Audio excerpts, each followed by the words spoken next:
fellow Berlin enthusiasts. Welcome to the Green Me Berlin podcast. This is where I go out and chat to Berlin's coolest creators, founders, and free spirits of all those unique eco-minded projects in the capital. I do my very best to extract their stories, secrets, and passions to help you get lots and lots of inspiration of what you can do and experience in this magical city, and how we can all shake the world a little bit. Super glad to have you with me on this journey. Now let's go green in this urban jungle. And remember, always be prepared to be amazed. Hey fellow changemakers, what's up? Hope everyone's doing well transitioning into the colder months of the year. At least over here you can really feel it, but it's also the best time to snuggle up with a nice tea or smoothie and listen to some inspiring stories on the podcast.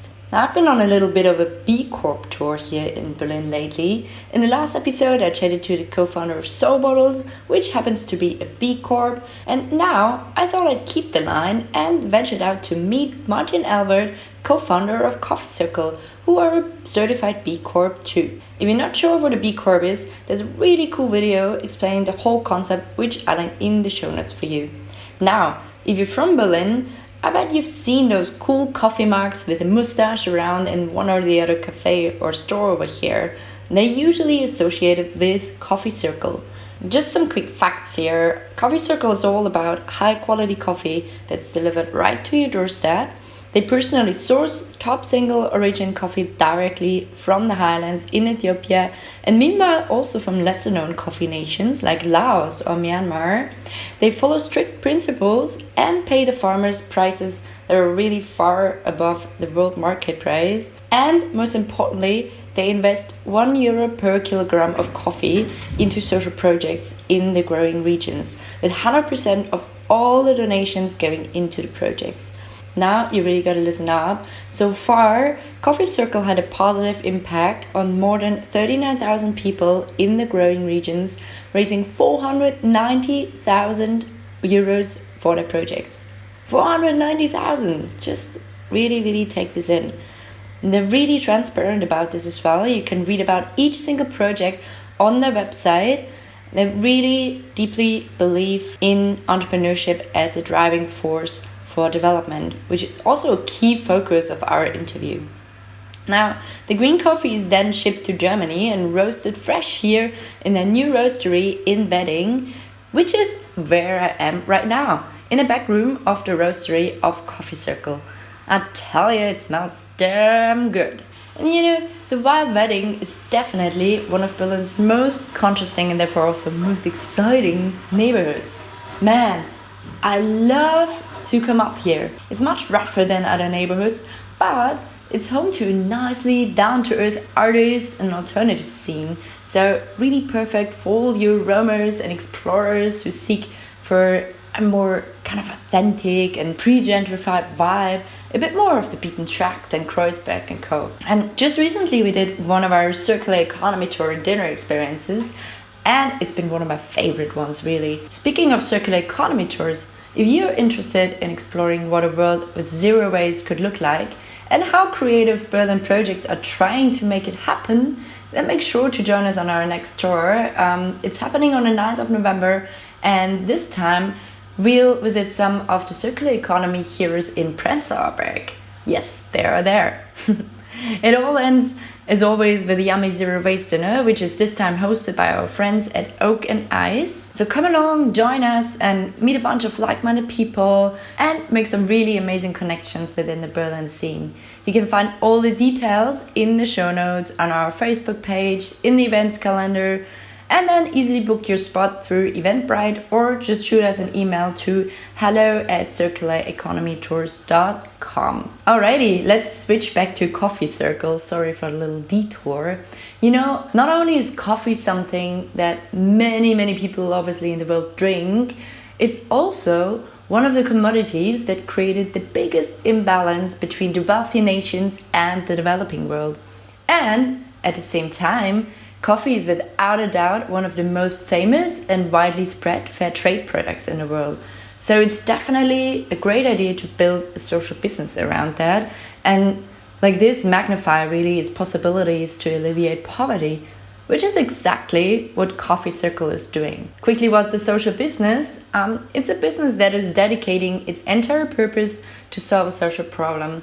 So it's not about profit, but money is just kind of the means to drive the business and its mission forward.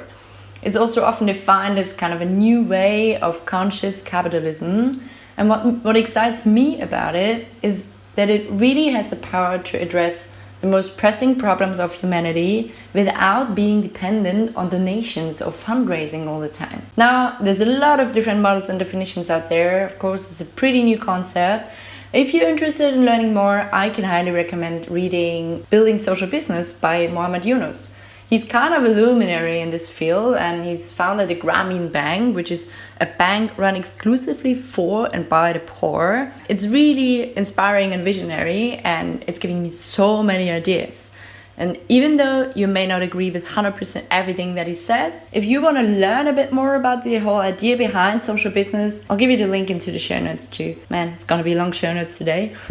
Anyway, as for Coffee Circle, I tell you, the impact these guys had within the last 7 years have been remarkable. And one of the key takeaways from my chat with Martin was that if you're running a sustainably oriented business that serves a social purpose, you really have to be not only as good as conventional businesses, no, you have to be better. Martin shared heaps and heaps of other nuggets, such as some major traits that all social entrepreneurs should have, how to have the greatest impact per euro invested, a major difference to normal development work and social business. And we explored a bit the notion of dignity, talked about the challenge of building trust and credibility, why Coffee Circle decided deliberately against fair trade, where to find the biggest potential for future social entrepreneurs, what exactly is the idea behind third wave coffee, and what's the first and the second wave. And we also dive a bit into which role Berlin played in kicking Coffee Circle off the ground,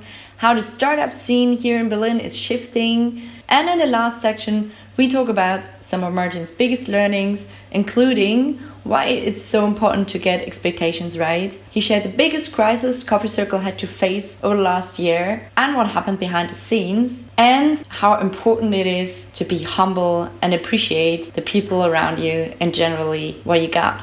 Okay guys, you see there's a hell of a lot to take away here, and I really don't want to hold you back any longer. It's been a pretty long intro again. Without any further delay, it's time to get into the show now. Hi Martin, warm welcome. Really nice to have you on the show today. How are you? Well, I'm good, thank you. It's Monday morning. Yeah. Ready to share some inspiring stories with us? Of course, yeah. Looking forward to it. All right. Well, I've just been in Portugal last month and actually met your co-founder Robert at a friend's wedding. Small world. Christoph's wedding. Yes, exactly. Christoph, the founder of Better House, exactly. They're really good friends. Yeah, and Robert actually was also the one who connected us. So thanks, Robert. Of course, I already knew you guys, but really like preparing for this interview and like really digging a bit deeper on your website and stuff, like you guys are doing so much. You sell coffee, you roast coffee, you educate about coffee, you give workshops, you tell stories, and most importantly, you share your profits directly with your farmers in Ethiopia and Colombia and for me, you really also pushed the social business movement, especially here in Berlin, but of course also in general. You were one of the first ones that I could think of who really showed that you can create amazing products that taste delicious, grow a brand around it, and really build bridges and leave a positive impact. And now you opened also your roastery up here in Wedding a year ago. It's kind of an open place where people can come and like pick up their coffee and maybe also probably geek out on all things related to that delicious bean. We're gonna talk about all of that in a bit, but first, something that I'm really burning to know. You come from a very different background. You were climbing up the ladder to success as a business consultant, so big money involved, big aims, probably big goals, and then you followed your co-founder Moritz, who took a sabbatical, I think, in Ethiopia, and then a few months later, there was Coffee Circle. Can you take us to that moment that really changed everything? So, like, what happened in you that made you quit a super high-paying job to start a social, purpose-driven business like Coffee Circle? First of all, wow, when you describe it that way, it's like, okay, well, it was all planned and figured out before we started, which is absolutely not the case. I don't know, when we started, okay, of course, I think we were in consulting at that point of time. I was almost 4 years, and at some point you get to a point where you think, all right, now I know a lot, I'm very experienced, and at some point you want to also change. For different reasons, we had actually, it was still an intriguing job, as you described it. Nevertheless, we had that opportunity with Ethiopia, and being with Moritz there for about, I don't know, I was there for 2 months. We figured out that there did not so much actually happen in the last decades. It was still one of the poorest countries we had in the world, and I've seen some other countries before, but people nowadays they earn about $700. Back in those days, they earned about $340 per year. Per year? I thought, oh my gosh, No, okay. I talk about per year. I was going to ask for months, but so no. It's very obvious in daily life how poor people are, so that added, of course, somehow to the motivation to do something with Ethiopia. We were there for a kind of NGO charity project, which was very nice. Project E called, one of, I think, Moritz's brother initiated it some years ago, and we then thought about what can we do actually, which is not a charity and not an NGO, because I don't know if you remember back in the 80s, 84, they had this huge famine, and you had Bob Geldof of the 8 concerts, and you had the kids with their hunger bellies. So even though there were lots of money, who apparently was already in the country or was given to the country, and we didn't see any change. And then adding this with our background, which was business, and I would say also a lot of self-confidence combined with naivety. Okay, we can do something here in Ethiopia, so let's find something we can trade, we can produce, let's figure something out we can do, which first of all is a business, because that was our belief that we can economically drive something, so to foster entrepreneurship, to support people somehow on a smaller scale, because this is what we learned, that should in the end increase income, increase wealth, and somehow then lift countries out of poverty.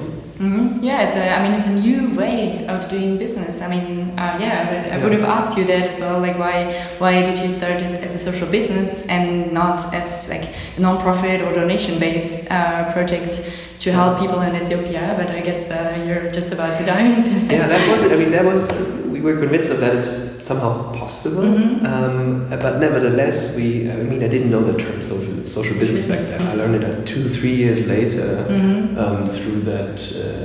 I think Mohammed Yunus and his. I'm just reading his book. Building social business. But I didn't know it at that time. We were just sure, okay, we can somehow, we are good enough, and I don't know what we thought. We thought, okay, we can sell something which could first of all create a great income for us. So we wanted to build a big company. It's not like we wanted to launch a nice little project where we have lots of great but nevertheless small projects around here. No, we wanted to go for building a company, earning money with it, but nevertheless do things right. And somehow we were convinced we can do that, and then we figured out, okay, coffee, because that is the next kind of, why did we pick coffee in the end? Exactly, why? So were you always kind of like a coffee addict, or did you have heaps of knowledge about it, or? No. Okay, we drank apparently a lot of coffee, but I grew up with supermarket typical coffee, like how we all grew up. We had like our parents and they buy some kind of brand. And anyway, I didn't know about coffee. Neither of us knew about coffee. All right. But it was, okay, we knew 2 things, thinking back, the very analytical consultants. We knew 2 things. First, it's the #1 export product of Ethiopia. At some point, we also figured out that it's the origin of coffee. It's very present in daily life, so it was very clear that we're going to analyze it in the first place. And second, the Germans drink a lot of coffee. Yeah. So So we drink it more than beer and mineral water, which Really? is Oh, which wow. is actually quite interesting. But we didn't know back at that time that the Germans love to drink extremely cheap coffee, but that's another challenge. But but no, this is very like the basic reasons or like the first steps why we then decided for coffee. And Robert, you just mentioned, he came back to Munich and told we lived all in Munich back in that time. And we came back and we had this, Robert, we have this wonderful idea, we're going to do coffee. And he looked at us, guys, you know, had a too hot shower or what the hell is wrong? We have coffee everywhere. Now you want to just enter a saturated market. And, yeah, it's a wonderful idea. And at some point we convinced him, I think. All right. So first he had his doubts, like how about like your environment, your friends and family, like when he heard you want to ditch that job as a consultant and start a coffee business. How was that? I mean, it's two things. First, from the outside, you say, okay, this job as a consultant, you still have to, and all of us actually went through the same path. Why do you start even working as a consultant? Most of the time, not because you want to have that clear consulting career ending up as a partner. No, because you don't know what the hell you should do. The thing is when you become a consultant, you have the choice within a very short period of time to learn a lot because you just work a lot. And second, you have always like project work. So you see different companies, different markets, different countries, and that makes that opportunity so interesting. But it's not because you want to stay forever a consultant. Yeah. So that's first. Of course, second, especially becoming my parents and like older generation, which are more security oriented maybe. I mean, they asked me more questions than others. I think in general everybody thought we were nuts. But everybody says, yeah, great idea, I love, wow, do you take the decision, you're so brave and blah, blah. Nowadays, I don't know, 7 years later, I ask those people, what did you really think? And everybody tells me, Martin, I thought you're completely crazy, it's not going to work out, I really didn't know why the hell you were doing this. This is actually quite funny to see, but... It really is, but it's still, actually it's great because it kind of still like gave you the background and the support by not saying it at this time to you, that you're completely nuts. And you proved them wrong as well. Their first concerns. No, it's easy to talk about. And also we didn't set that pressure so high. So if it didn't work out, we were okay. It's no big deal. Just go and try. Try something else then. So definitely. For us, it was not that much of a big step, I guess. Yeah, right. And just like moving back one step, what triggered you in the first place to join Moritz over in Ethiopia? Project E was a project for, there were mainly students, and it was for building of a school, opening a school for orphans, for girls actually. And we lived close to each other in Munich, and we went out and do weekends, and I don't know, we were friends, and then he started to talk with me about it, and then it was 2008, and he said, okay, I'm going to take a sabbatical. And then I took all my vacation, which added up to 2 months, and then in the summer I said, hey, come, I can join you. Why not? Because it was Ethiopia, because something I was interested in, because there was something to do, and that was actually the reason why I joined. Cool. Yeah, I understand personally, because something like it's something draws me always to Ethiopia. If I think of Africa as like this part of the world where you can really like find some kind of adventure, but also learn a lot, I guess, about yourself and also about how the world actually works. And I am personally like a big advocate of traveling, even though sometimes in the green scene and sustainable world I'm getting these odd looks because of flying and CO2 and etc. etc. But I also so strongly believe in travel. I mean, not mass tourism, of course, but really deep travel. How do you think about that? I think traveling is one of the only, at least the strongest way to open up your mind to new ideas, to reflect on yourself, who you are, and maybe also what you can do.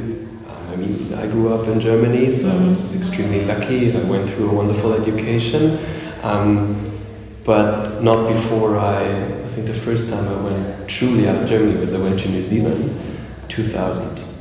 Wow, that's a long time ago, 17 years ago. And then I traveled New Zealand, a lot of in Asia, and then some point now also in Africa. And it's actually, I lived also in China for 2 years. Oh wow. Yeah. So in the end, this is when you start learning about yourself and you kind of can put yourself into perspective. And I think this also gives you the confidence to say, okay, I can do something. Yeah. I can change something, which you might not be able to look at you when you just keep in your own environment where everything is set up. So I think this is very important. If you don't travel, you will never have that kind of experiences. I mean, it's also being helpless at some point, being able to laugh about yourself because you're just in a situation where you don't speak the language, you don't know what the hell you're doing, you don't know, and you just, okay, you're helpless and just getting out of your comfort zone. I guess that's also that's it. Yeah, getting out of your comfort zone. That's probably something that helps you a lot also as a founder and as a social entrepreneur, I guess. Just tell me, what would you say is one of the biggest strengths of you as that founder? Things that you needed, that you developed, and that you really helped you. That's always difficult to talk about my own strength. Or maybe if you don't think of yourself, but if I would search your advice, Martin, what would you say? What do I need to be a social entrepreneur? I think there must be a relentless drive to that you wanted to achieve something with it, and you should not really stop, and you should not be the one being resistant in doing it. Somehow you always need to go forward, and you should then also, I mean, you will have failures all the way, and you're going to do a lot of mistakes. And this is just normal, and if you kind of calibrate yourself to the point where you say, all right, it's all right to make those mistakes, and I must make them, then I think you have the base for growing. I don't know, I learned so many things, I wouldn't know where to start. I think that drive is still there, and also really that I'm convinced that what we are doing is worth it, and that awesome. We can change stuff. Also taking, accepting that, of course, it's extremely hard work, and when you're not really want to work for years for materialistic low income, but also not a very comfortable environment. It's not very professional in the beginning. I mean, okay, of course you have mobile, but it's not you have a perfect kind of staff who can do all the administrations. They have to basically set everything up on yourself. So that must be very clear, I think, in the beginning. And then it's and then you must be lucky. You must know the right or meet the right people, and must just be able to keep learning. That consistency in combination with a bit of luck. Yeah, that's good. Yeah, I mean, like what you just mentioned with resistance, that's definitely something I keep wondering about. And I was just listening to the summary of the War of Art, and he keeps mentioning that one point is definitely resistance and overcoming that resistance, and that's basically really confirming what you just said. Now we've talked about some of the starting points and just the foundations of you as a social entrepreneur, but I also want to talk, of course, about all the amazing impact that Coffee Circle has. And I mean, looking at your website, it's so impressive. It's full of coffee knowledge, and you really don't keep anything secret. There's tons of insights from how coffee is roasted to how to brew the perfect coffee with every kind of coffee maker. And why was that so important to you to put so much work and effort into really creating all that free content around coffee? Well, different reasons. I mean, there is always, it was not just because we love to do it. First of all, I think in general when it comes to also numbers and what we do and how we do stuff, I think transparency is the base to create credibility, and in the end we are building a brand. So I do think that if you want to be credible, so that people come back, and people in the first place pay 3 to 4 times the money they pay for a supermarket coffee, I think you need to appear credible. And we have, with being only online, we do not run a cafe, at least not yet. And so it's difficult for us to, and it will, I think, stay the challenge, to convince people without them being able to touch us and to smell and to drink the coffee before they buy it. I think that kind of challenge we will always have.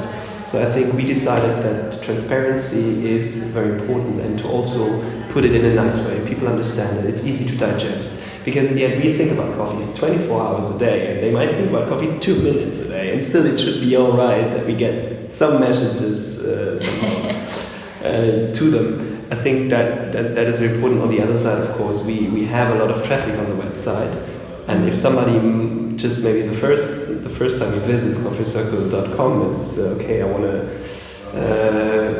get to know more about how to grind coffee the perfect way or how to brew it the perfect way. And by then you might have as a visitor already your own coffee at home, but when we kind of have a nice image and they understand that at some point they might also buy our coffee. So of course there's a commercial idea behind it.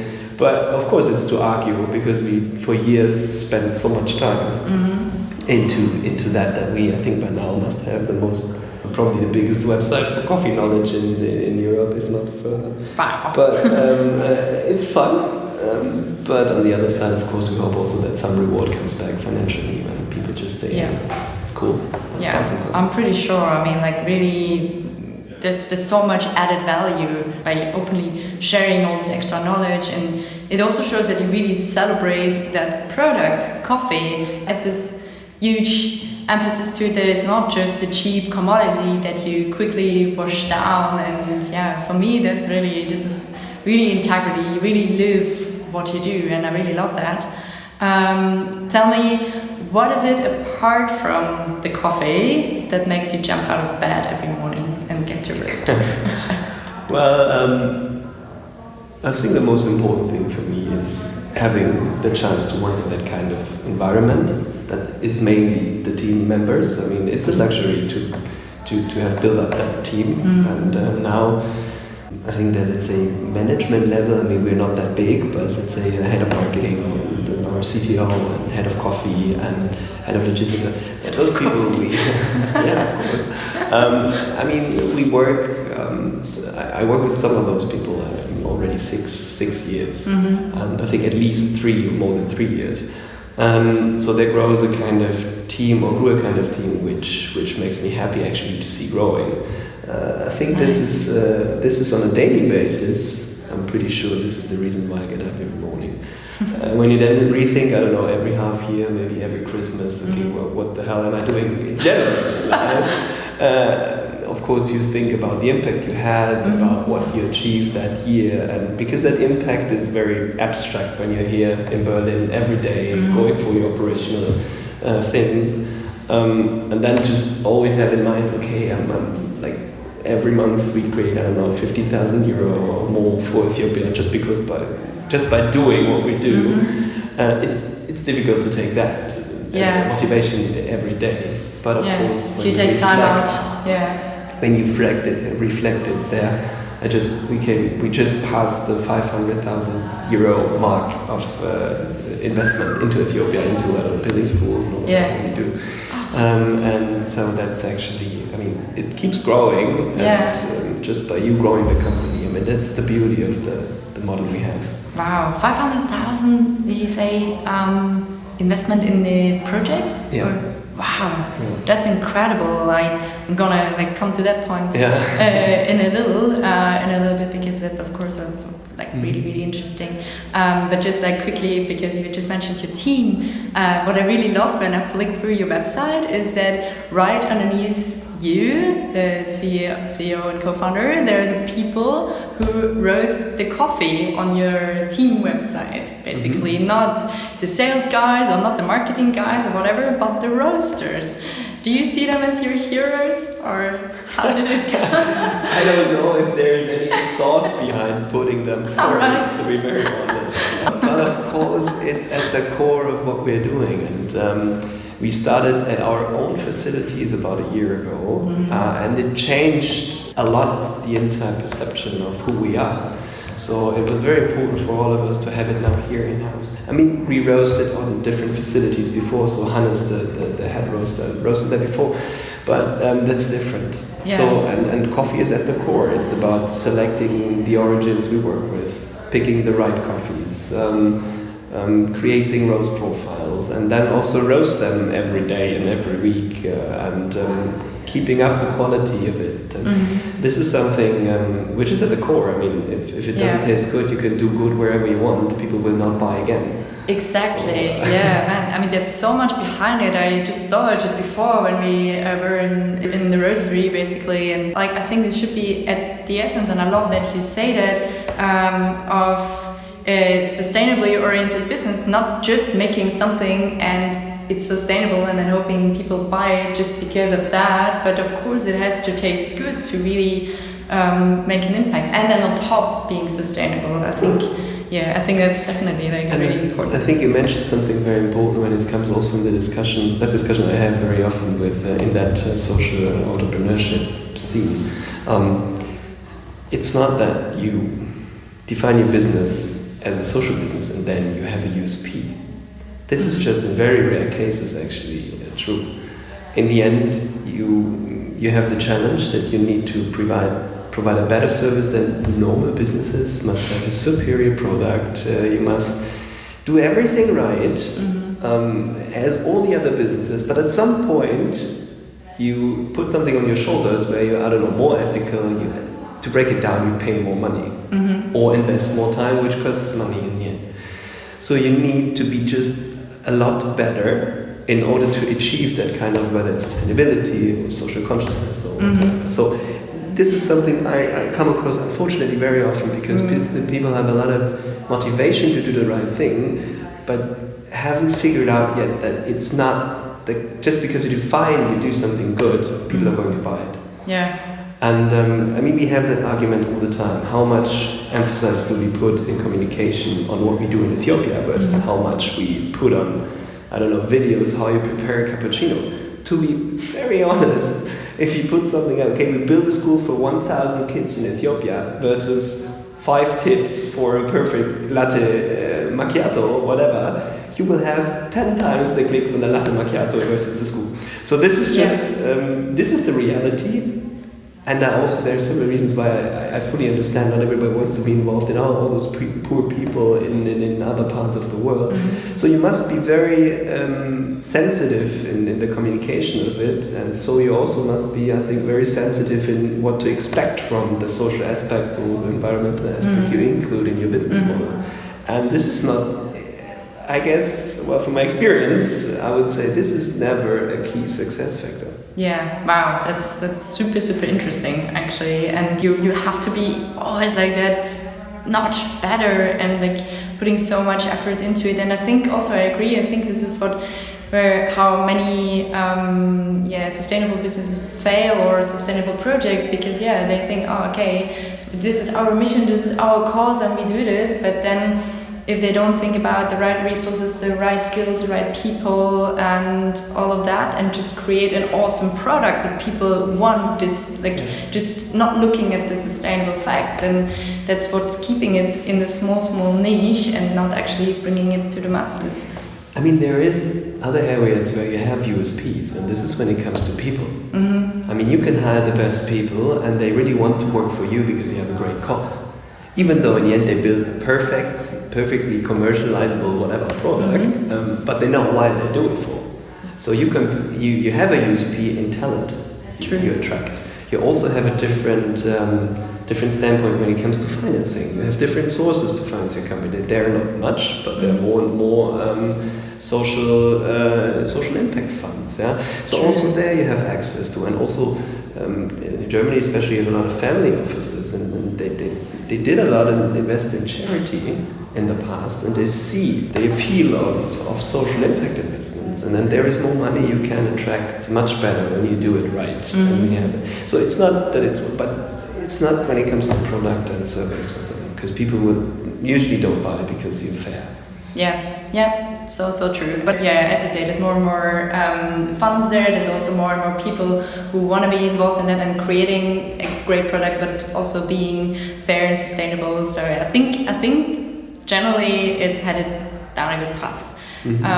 I just wanted to shift gears again now and talk about basically like the impact in the developing world and where the coffee comes from, because €1 of each coffee sold goes to social projects, right? €1 per kilogram. Per kilogram, right? Yeah, sure, that makes more sense. Yeah, so €1 per kilogram of each coffee soul goes to social projects. What kind of projects are they, and how do you choose them? We have actually 3 areas where we invest in. One is health, which includes also water, sanitary and hygiene projects, where we were very active in the past. One is education, and the third one is value chain.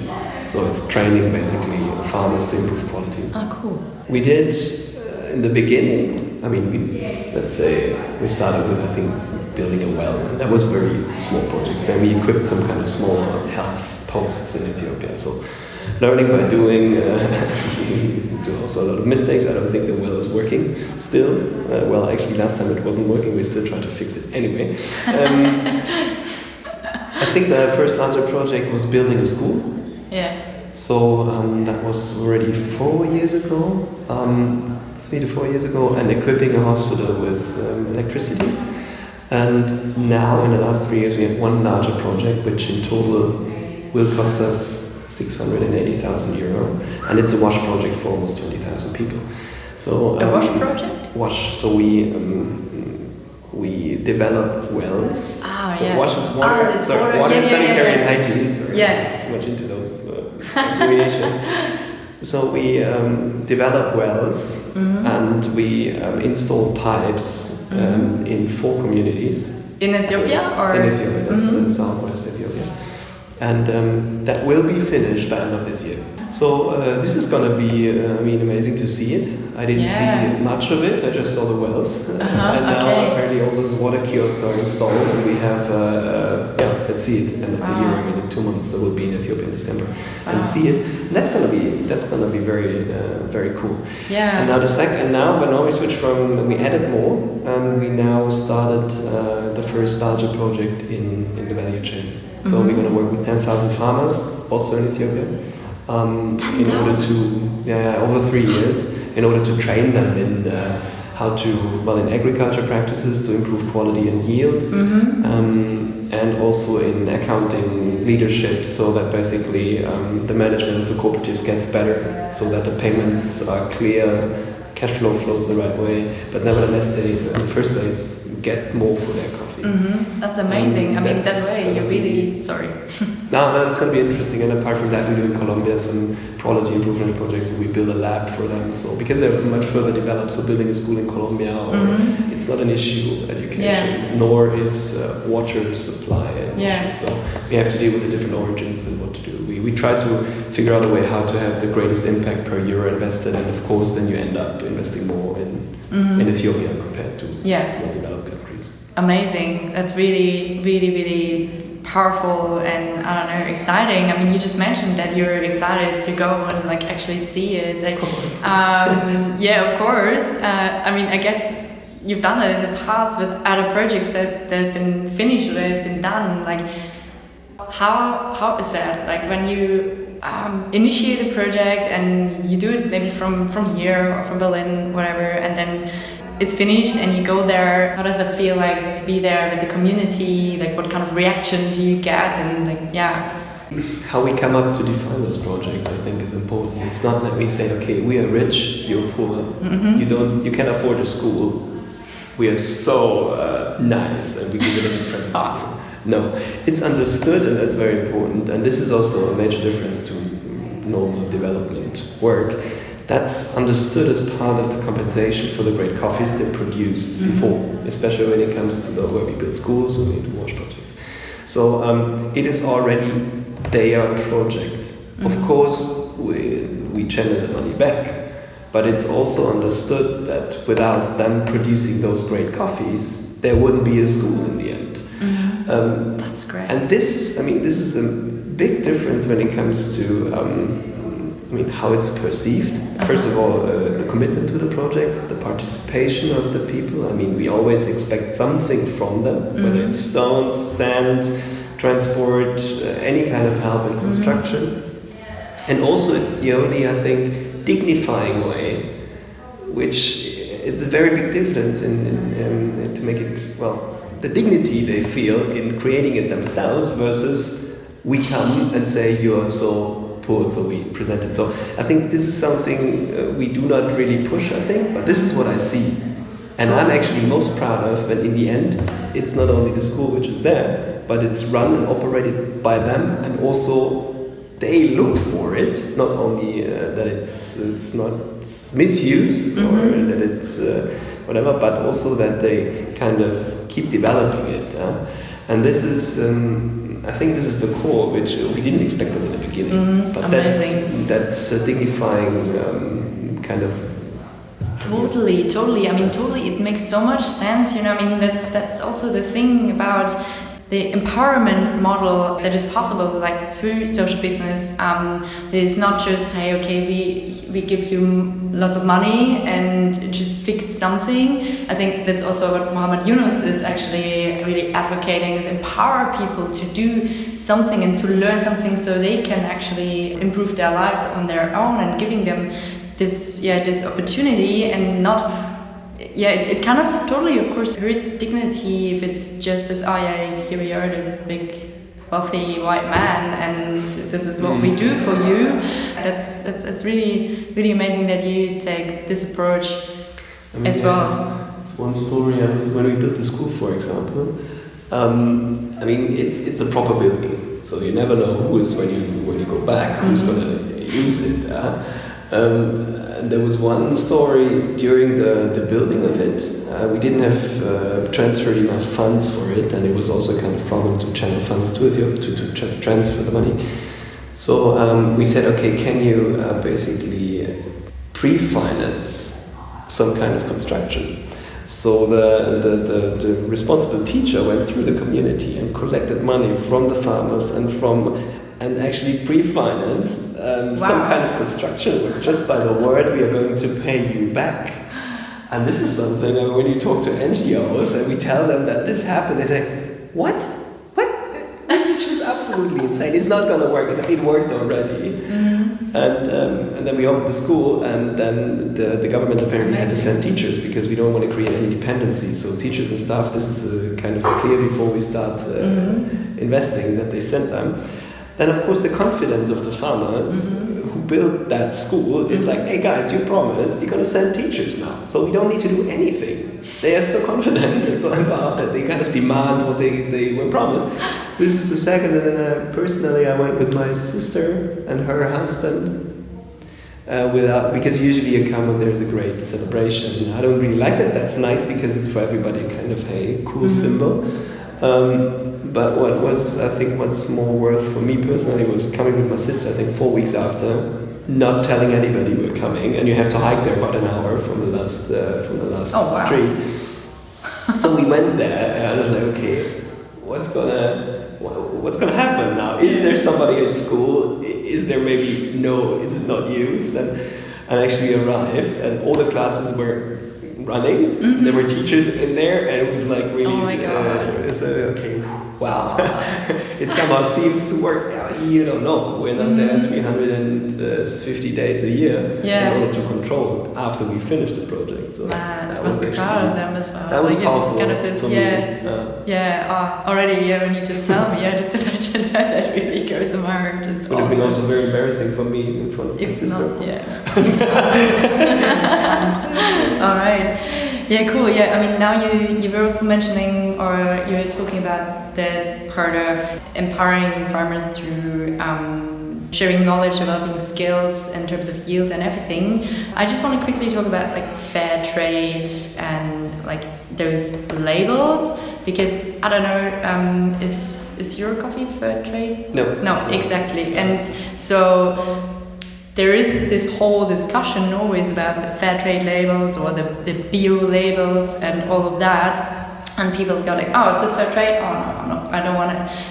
For me, there's this story that small farmers often can't afford it. This is a huge problem. I guess that people don't understand that it's still the same principles. It just doesn't have that label on it. Like, how do you go about that challenge? Or yeah, of course. I mean, we try to explain a lot, but we actively we decided against fair trade for several reasons. Fair trade is not made for the kind of quality we do. It's for mass market production, and I think the the most valuable thing fair trade did in the past was setting a minimum level, comparing prices to the world market. So they say, okay, whenever the world market falls below $140 per pound, $140 per pound of green coffee, we as a fair trade, or everybody who is fair trade certified, gets 140, whether it is at 1 or below 1. I think this is the most powerful thing they have. But on the other hand, they have lots of, I would say, inefficient, or it's not the right incentive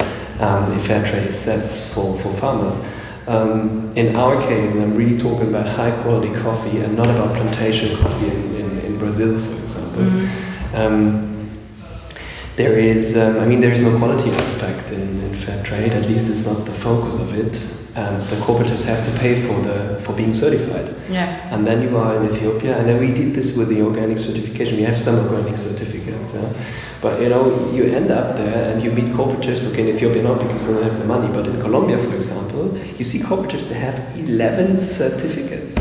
11. I mean, there is Fair Trade International, there's Fair Trade, I think Japan, there's Fair Trade Europe, there's Organic Europe, there's Organic Japan, Organic Korea, Organic US, then there is Bird Friendly, there is UTZ, there's Rainforest Alliance, there's you don't know where it really started. They have to pay for the certification themselves in order to be certified. So you can imagine what kind of huge investment this is. Yeah. And in the end, it's just a marketing thing. Yeah, exactly. Because we pay, I don't know, and this is something I do not agree with that when people do it, but they do it. It's when you see a fair trade coffee in the supermarket, you pay, I don't know, 2-3 euro, maybe more for it, but there's not better quality in there. And that 3 euro more don't go into the fair trade system. No.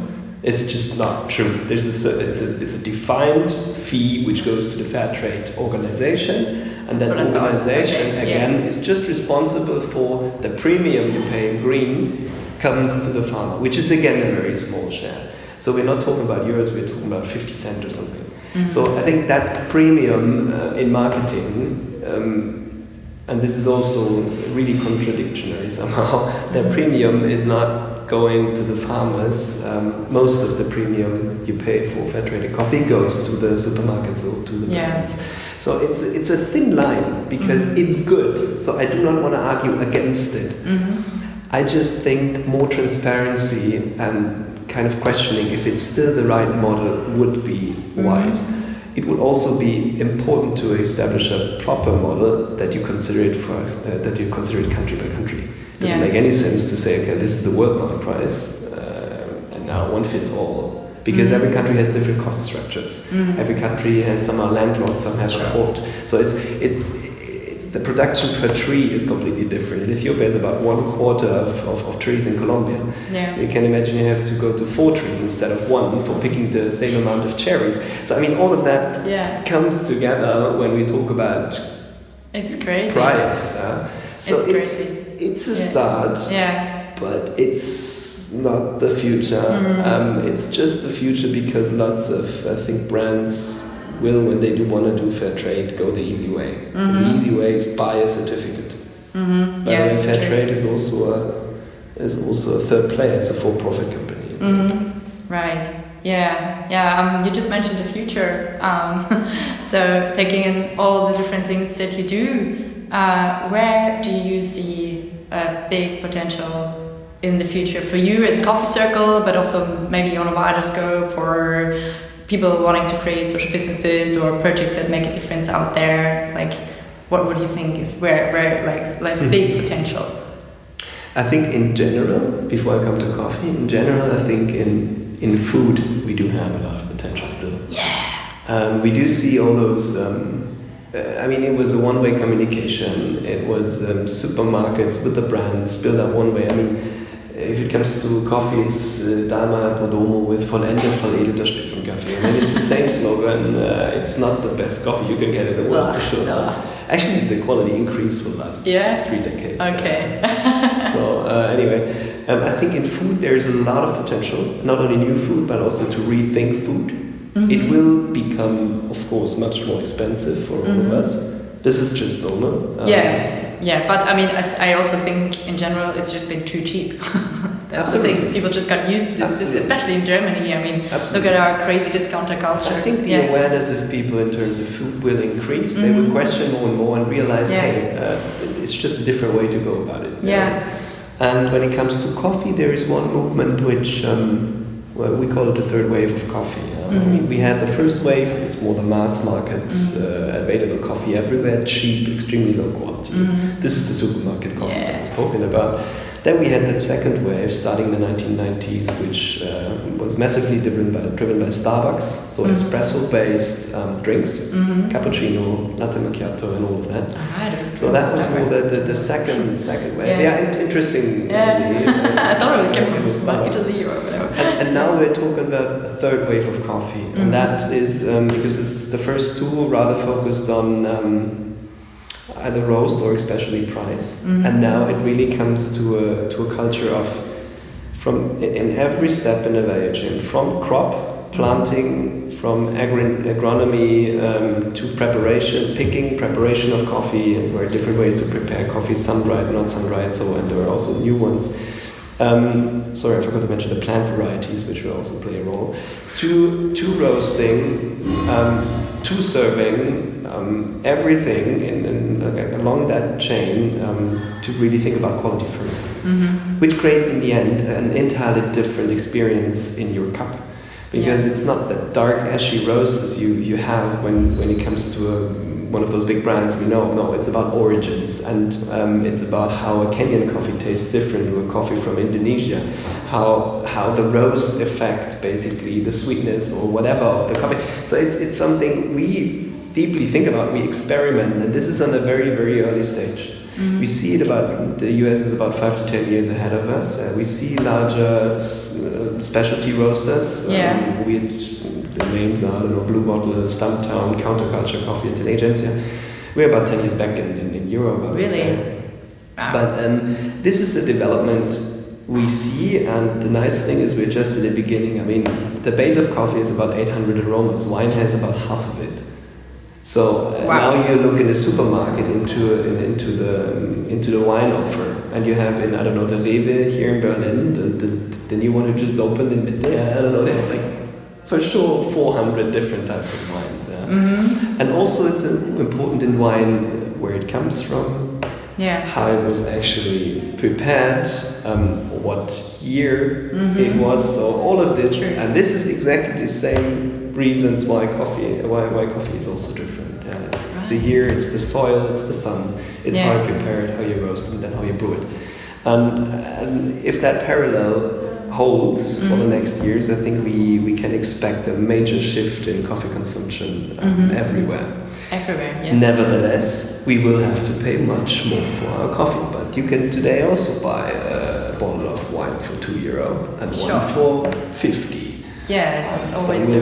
Some will pay 10 or 12 or whatever in the end, and some will maybe still at the €2. So I think there is a major shift in it, and that I think that will also affect the coffee industry. It does already.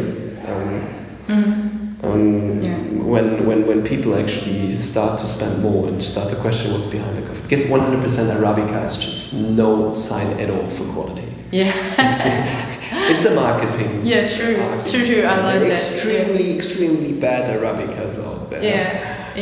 True. It's not one fits all, but this is still that kind of marketing I was talking about before of those old brands. When you have established the African Blue or Daima Prodomo, I mean, coffee grows every year, so that brands exist for, I don't know, 30, 40 years. Of course, it's always changing coffee in there. So to try to engineer that the coffee always tastes the same, so that there is no... So this is a marketing, this is a very... Instead of realizing, okay, it tastes different, and then let the consumer maybe decide what he wants or not.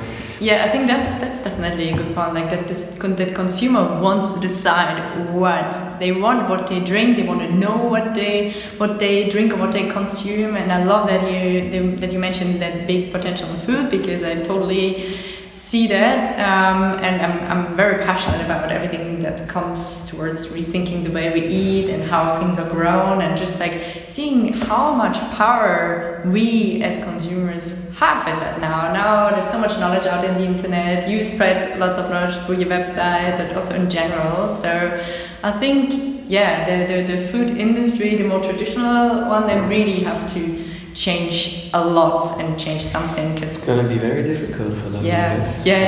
Especially also, food is one, but I think the combination with technology we actually have already. Now we use the website in order to be transparent. This is, I wouldn't say true technology, but it's already the internet. The internet. Different. But there's also technology in exactly food tech. This is what we see in coffee. It's now the next step will be that we analyze on a chemical level and on a biological level basically what makes a good cup of coffee. Wow. And this is what already started. And then you can go back to what kind of variety and origin could be grown there and here and there in order to create a better flavor, maybe in the cup in the end. So it's something you can actually go down the chain and use technology in order to improve the taste. By not making it, I don't know, by probably rather having more money in the chain in the end, because you fit more you customize more the taste for the customer. True. Food and tech. That's also going to be something very interesting for Berlin, I guess. And I know there's just been last week. I think there's been a food tech summit, the first food tech summit or something like this. And Berlin is a startup city, so there's a tech scene, but combining that with food, I think there's going to be a lot happening. And speaking of Berlin, I really just want to switch the direction just one more time. I really want to know what role did Berlin play in kicking Coffee Circle off the ground? Well, many aspects. We moved for Coffee Circle from Munich to Berlin because somehow we felt that innovative ideas fall on a much better ground here. Second, it was much more affordable. I think that's still the case. Third, you have more innovative people working here. Coffee Circle in specific, it was, we started at Bitter House, you just mentioned Christoph Father before, which is one of those places where creativity, I think, has a platform and comes together. So this is where we benefited. We were there for almost 2 years. Back then, the scene was relatively new, the startup scene. It was mainly e-commerce companies driven by business guys. Now, I would say for 3 years now, there's much more tech coming into, and much more international people and also money coming into Berlin. I think we're on it is a very good development. It still needs some more traction, I'd say. But I could. If you would have asked me 5 years ago, probably I would have said, okay, no, I know about 80% of the people working somehow in the startups in Berlin. You had a few events, a handful maybe, and you always met the same people. Today, not at all anymore. Probably I know a maximum of, 5% of people. Wow. So I think that changed a lot, and it's still, I would say, the most attractive place you can be in terms of starting your company in Europe. You really, for me, you really grew into a little empire. Your coffee is available in many other cities now, and obviously online. And in Berlin, I think there's also some of my favorite places like Daluma, Beta House, Haferkarte. I'll drop a link actually into the show notes so people can check it out. Then you moved actually in 2014. We were just mentioning it in the beginning. You moved up from hip Kreuzberg here to Wedding and then opened up the roastery. Why did you decide to come to Wedding, and what did that kind of change for you or in the local community or something? Wedding, the ever-coming Wedding. That was I didn't hear that before, actually. No, we decided because we were looking for a very nice building we found here, and we were looking for 3 floors with around 300 square meters each, and that's kind of size. And we wanted to have one for production, one for logistics with a different kind of needs profile, of course, and one for the office. And it was difficult to find something which is easy to reach. And In the first place, we thought, wedding? Why wedding? And then we thought, no, we're gonna be just the first mover. It's all right. Yeah. And it turns out now, wedding is indeed coming. So I never said that before, to be honest. Yeah. But this, looking in our neighborhood, it's actually quite interesting. Yeah, totally. I mean, I just recently did a tour through Wedding, circular economy tour, and we discovered so many exciting projects here. And of course, it's like very different than over in Kreuzberg or so. But yeah, it's kind of exciting to venture into that. And also, I think you're also involving, like, for example, Himmelbeet, the urban garden that's quite close to here. You're bringing over your coffee ground to them, that they can use it as a dung. Is it true? Like, yeah, it's true. As a compass, to grow stuff. So I think, you're really like building something, and being like one of the first movers here is definitely something exciting. Just to spark a bit of that Berlin passion before we go to the very final bit, what is it that you love most about the city? The long history, and actually we have the long history, like the very old history, but also what recently, I'm talking about 20, 30 years happened. I do think this is that created the kind of vibe which makes Berlin still changing. So it's not all set. It seems to reinvent itself all the time. That I think is one of the things that I truly like about Berlin. Yeah, totally. Like, I agree. Alrighty. I know, like, I don't want to stretch your time too much longer. So let's just switch to like the final little bits. There are 4 questions that I usually ask all my guests, because it's always just exciting and interesting to hear everyone's personal take on that. So looking back on 6 or nearly 7 years of Coffee Circle now, I'm sure it's been a crazy roller coaster ride. What was your biggest learning or any aha moment that you want to share with us? I think for me most important, well, if you want to have an aha moment, I'm not sure. First of all, it was all the development also with me, so I couldn't say this is a key moment. Thinking back maybe on one key moment is in the very, very beginning, where we figured out this euro per kilogram model, and we thought, okay, we're going to do projects. I mean, at some point you need the communities in Ethiopia. I remember this very cheesy moment when we came into the cooperative, walked down the mountain, and they were sitting, the leaders of the cooperatives, below a tree on benches waiting for us. And we knew exactly what kind of questions we were going to ask them, because we wanted to figure out if we can do that kind of projects with them and if they understand our model. And they actually understood it very well. It was very easy, and we didn't, like, did they really understand what we want to do? We're going to come back and invest something more. And you know what? And then we asked the first question and said, okay, what do you want us to build? And they said, a street. It was like, you know, we're just at the beginning, and it's like a street is like, I don't know, 7-kilometer street to the next proper street. So we explained to them and told them, okay, you know, this is, we're quite small, we have about 1,000 euros, so maybe we think about something else in the street. And then actually the doctor of the community said, maybe we think about a well, because we don't have access to clean water. And then everybody's like, wow, that's a good idea. So and we figured this out, and it was very easy. I think that was a kind of moment where we knew, okay, it can work. But that was the very beginning. What I just learned, and this is quite general, is getting expectations right from everybody is, I think, the key learning I had in the last years. And I'm talking about employees. You hire, you promise something. You talk about any kind of stakeholders, especially also farmers. I mean, promising them you come back and build a school and not doing it, not cool.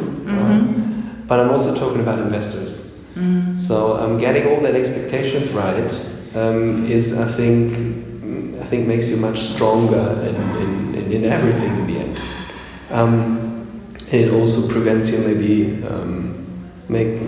having to make decisions without a proper base in the end. So if you promise too much, you run for something which might not be healthy and which might let you forget other things. So this is, I think, a key learning in growing Coffee Circle. Wow. That's a strong one, definitely. Right. Second question: if you could change one thing in Berlin or in the world within the next 24 hours, what would it be? I would probably put Berlin right next to a mountain and next to the sea. Oh my god, that's a good one! I love that. I'd be up for that. I support that. Yeah, that's really That's the only thing that's missing. That's actually true. I mean, I grew up close to the Alps, and so it's like, yeah. But wouldn't it be awesome? Oh, that would be so awesome. Yeah, let's just dream of it. All right. Then what question should I have asked you but didn't? That's a good one. You mean the one I didn't want to answer? No. You decide. You didn't ask me for what. I mean, you said, okay, everything is great and the development is great, but of course it isn't.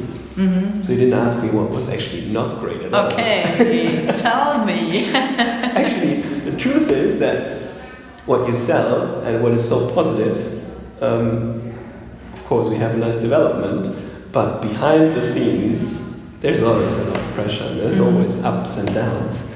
And I mean, what you didn't know maybe, but maybe you also found on the internet, I think there's some info about it. We had to cut down people a lot in 2013-14, so expectations were not managed right for me, not at all. We tried a lot of things, spent a lot of money, went almost bankrupt, and then had to fire so many people, to let go, unfortunately, so many people, and went down from 40 down to about 11 people. Wow. And this is something which is, it's not a very nice experience. No. Because you promise to those people you then have to let go. Yeah. How did you stand up from that? Huh? How did you stand up from that, or like grow from that again? I think you just continue working. I mean, you know what it is, and you say, okay, this is it now. Let's see what we can do with the situation. And then we kept on working hard on it, and we turned it around, and that was. I mean, then you grow. Of course, you're much stronger than you were before, but you're also somehow more humble. You're more.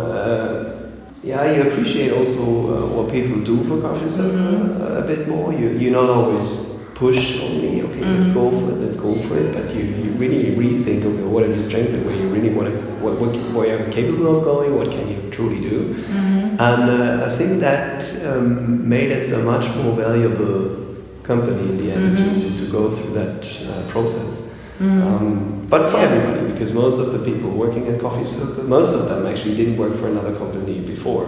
So you can imagine it was even harder to understand for them. Yeah. And all of that, I think, was a great experience I don't want to miss. Of course, I would have loved it to realize it before, so not to hire so many people or not to spend that much money. But again, we're talking about expectations from investors, from expectations to yourself, and all of that. I mean, I guess most of entrepreneurs have been through such kind of situation, and I would expect most of them to say exactly the same kind of thing, that it was worth it, even though it really hurt.